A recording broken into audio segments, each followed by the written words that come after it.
বাংলাদেশ সেনাবাহিনীতে কি নীরবে বদলে যাচ্ছে আদর্শের মানচিত্র?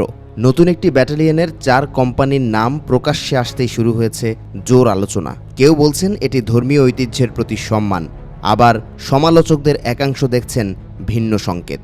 সম্প্রতি বাংলাদেশ মিলিটারি একাডেমি ভাটিয়ারীতে আনুষ্ঠানিকভাবে যাত্রা শুরু করেছে দ্বিতীয় বাংলাদেশ ব্যাটালিয়ন। সেনাপ্রধান জেনারেল ওয়াকারুজ্জামান এই ইউনিটের উদ্বোধন করেন। শুরুতে ব্যাটালিয়নটি বিএম-এর অবকাঠামো ব্যবহার করবে, পরে আলাদা স্থানে স্থানান্তরের পরিকল্পনা রয়েছে।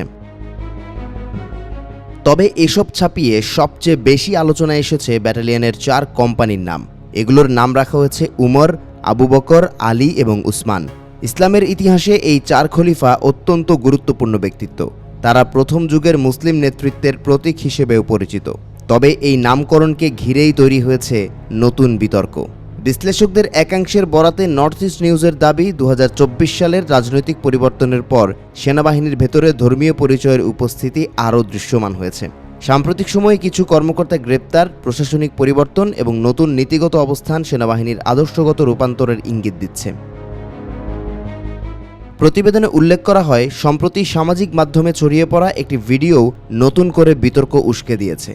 সেখানে টহলরত কয়েকজন বাংলাদেশি সেনা সদস্যকে ধর্মীয় স্লোগান দিতে শোনা যায় বলে দাবি করা হয়েছে। ভিডিওটির প্রেক্ষাপট ও সত্যতা নিয়ে অবশ্য নিশ্চিত তথ্য পাওয়া যায়নি। যদিও এসব সমালোচকদের মুখে চুনকালি মেখে দিয়েছেন জুলকারনাইন সায়ের। আল জাজিরার অনুসন্ধানী এই সাংবাদিক এক পোস্টে জানান, ভারতের বেশ কিছু রেজিমেন্ট ও ব্রিগেডে বিভিন্ন ভগবানের নামে রণহুঙ্কার দেয়া হয়। যেমন রাজপুত রেজিমেন্টের রণহুঙ্কার ভগবান হনুমানের জয়, ভগবান জোয়ালাকে স্মরণ করে ডোগরা রেজিমেন্ট।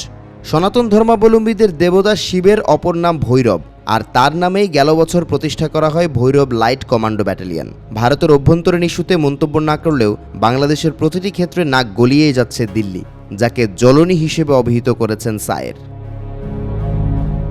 এদিকে বাংলাদেশ ও পাকিস্তানের সামরিক যোগাযোগ নিয়েও নানা মহলে আলোচনা চলছে। কিছু নিরাপত্তা বিশ্লেষক দাবি করছেন, আঞ্চলিক প্রভাব বিস্তারের চেষ্টা বাড়ছে। তবে এসব মূল্যায়নের স্বাধীন ও নিরপেক্ষ প্রমাণ এখনও প্রকাশ্যে আসেনি। একটি ব্যাটালিয়নের 4টি কোম্পানির নাম শুধু নামই কি, নাকি এটি বৃহত্তর কোনো পরিবর্তনের প্রতীক? প্রশ্নটি এখন রাজনৈতিক অঙ্গন থেকে নিরাপত্তা বিশ্লেষকদের টেবিল পর্যন্ত পৌঁছে গেছে।